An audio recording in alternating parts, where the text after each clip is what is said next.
Well, you know, one of my old buddies that we ran around high school with got an old Bronco, driving it around, and so I got to looking for one.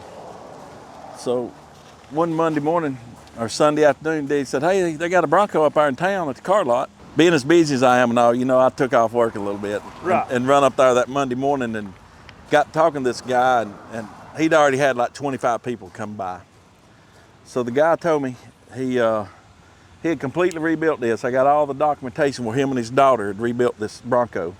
So they wanted to take and he said, I got a lot of people made offers on this. He said, but I really believe in you. He said, my daughter, if she gets married, I want her to drive it.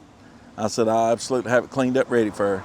And he said, well, I don't care what other people offer me. He said, you're the one that's getting it. He said, because I believe in you and I believe you'd let her drive it.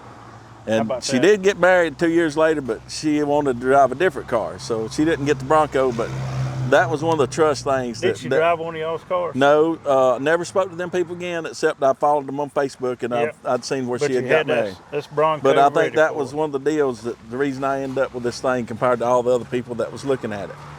What year is this Bronco, Greg? This is a 68 Ford Bronco. It's got a Mustang 302 motor in it, 3-speed straight shift, just very, very dependable. I've drove this thing to Helen. I've drove it on the weekends. Just very, very solid. Anytime you're ready to go, it's one you can jump in and go. It'll crank up right now, air conditioned, ready to go.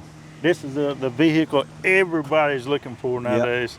Is a Bronco, one of the old school Broncos from the 60s, early 70s.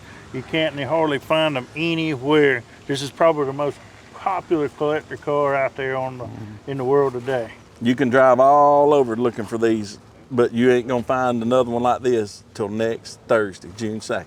You feel like this is the nicest one around. Yes, sir, it is. Nice one you'll get to drive.